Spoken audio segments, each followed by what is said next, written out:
Hi guys, this is Nikki, you also know Space Trader. It's January 29, 2021. It's the Awesome 10x Global Market Update. Let's begin. Actually, everybody knows about what happened last night. Last night actually was Interactive Brokers and Robinhood. Whether you'd say that they colluded or did a price fixing, you could see here that Interactive Brokers chairman actually openly admitted that all the clients of Robinhood and Interactive Brokers have no ability to buy shares of AMC, GME, and OK. So the actual thing that they shared was this exact line. So even Ameritrade, right? So securities with trading restrictions. This list is as of January 28, 2021.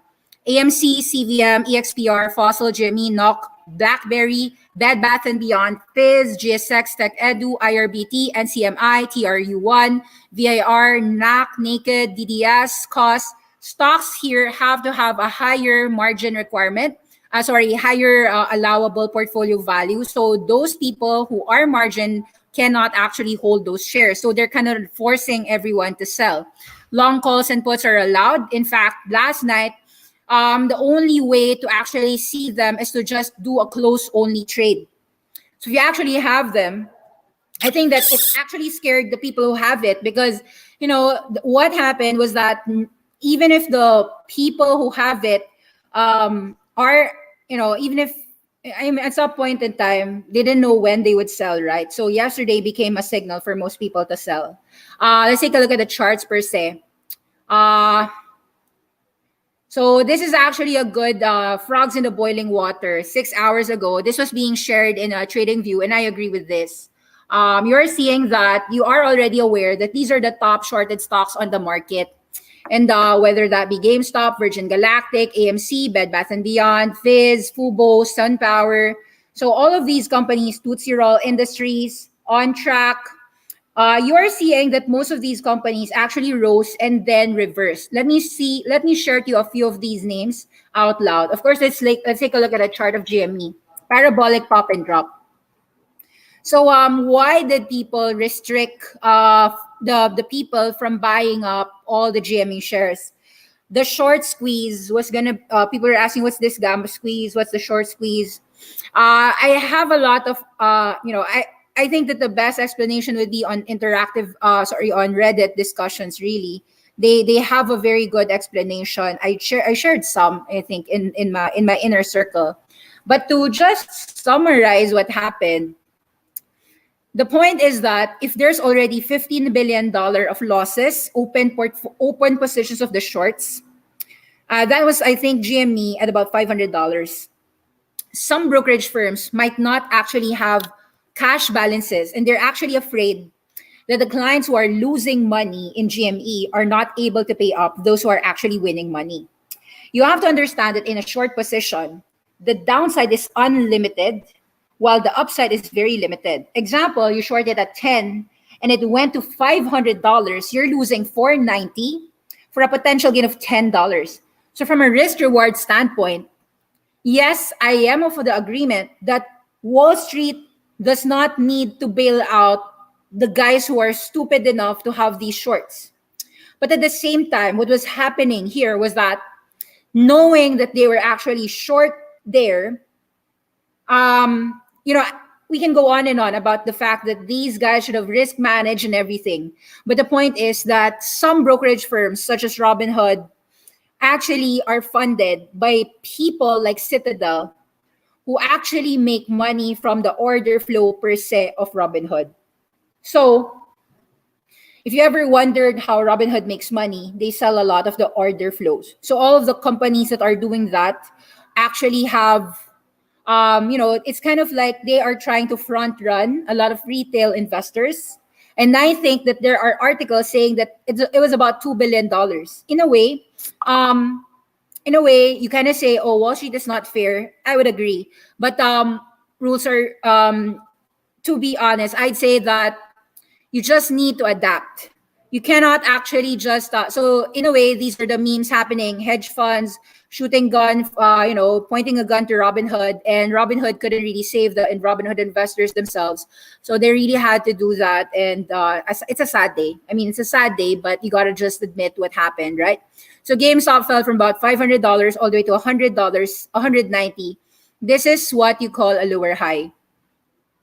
And I think like some millennials and Gen Zers in Reddit are trying to say that they're gonna hold and everything. I want you to be aware of what's gonna happen if you do hold. I'm not saying that you sell if you don't want to, but me personally, okay, I had to just exit the position, and people who have GME in our group had to sell as well, because really what's happening here is that intervention is not a great thing. You've seen like AMC from about $19.99. Of course, he held it last night, and then it opened already at $15.95. I mean, even if you were selling at 9 to 10, I sold it, all right. So I could be wrong. You're right. It can go $20 tonight, but I'd say that some people already are a bit okay. Game over. I'll just find another game. I'll just find another day. What's happening here is that in a boiling frog, the temperature is rising. What are you gonna do? Prevent it or just stay with status quo until it's too late, right? So you cannot just say that I'm just gonna like buy and sleep and hold and everything. Hodl for dear life. No, that's not what an awesome 10x does.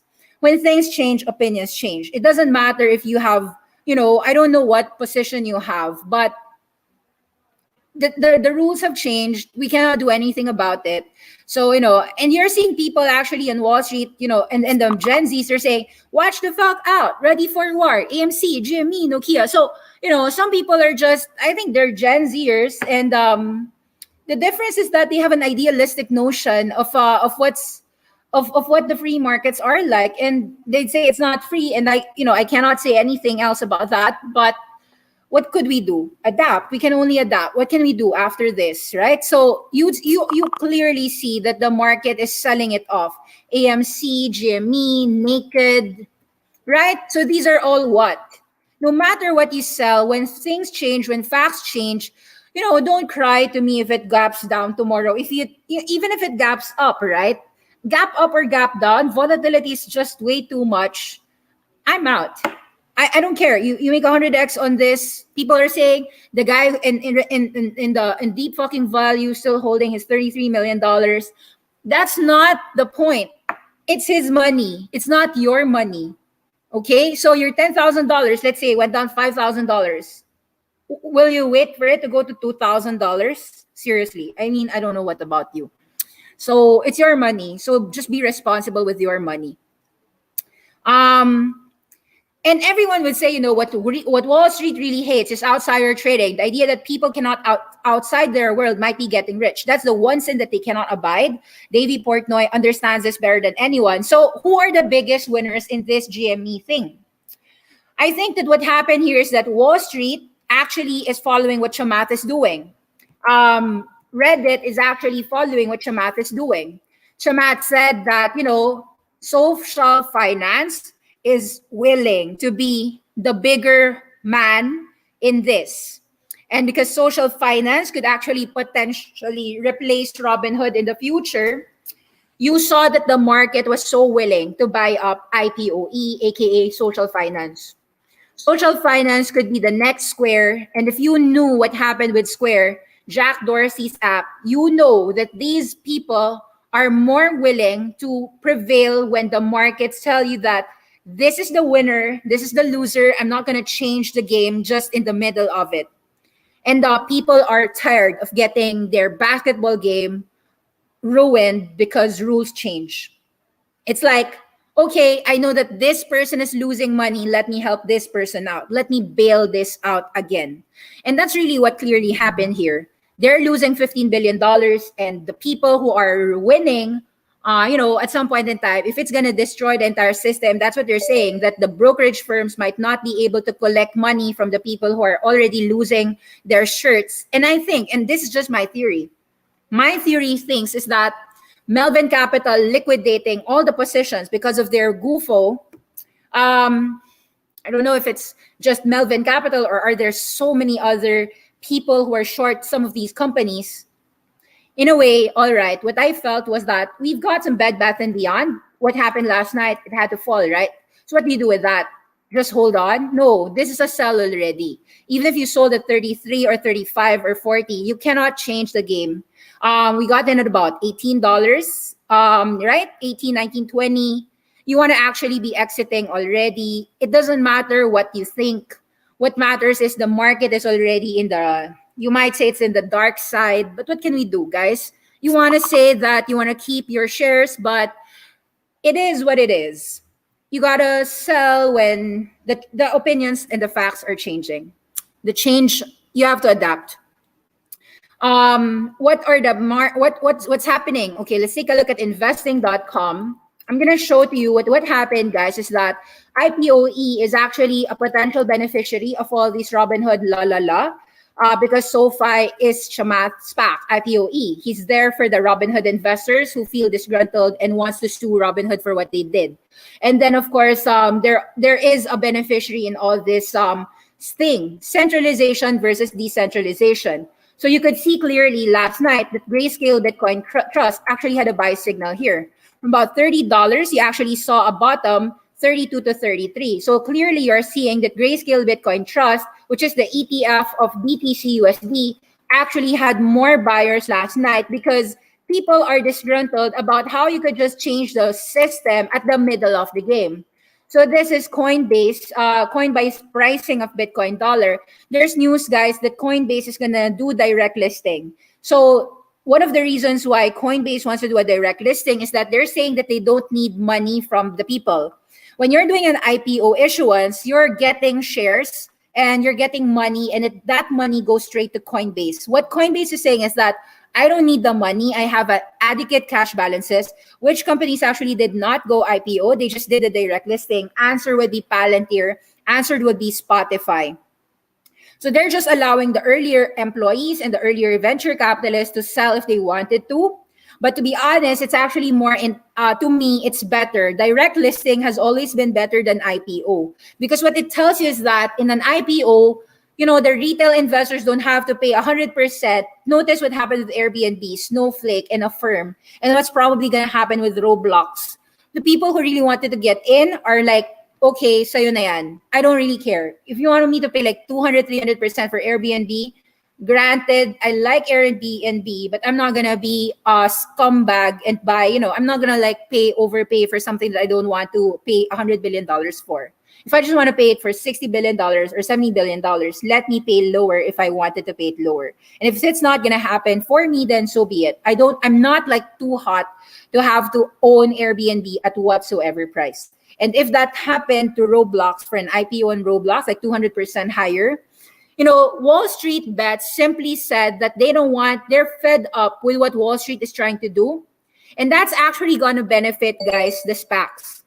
The SPACs will benefit because what happened with IBKR and Robinhood and Ameritrade and E-Trade and all these companies that are saying that, okay, like what Chamath was saying actually was right.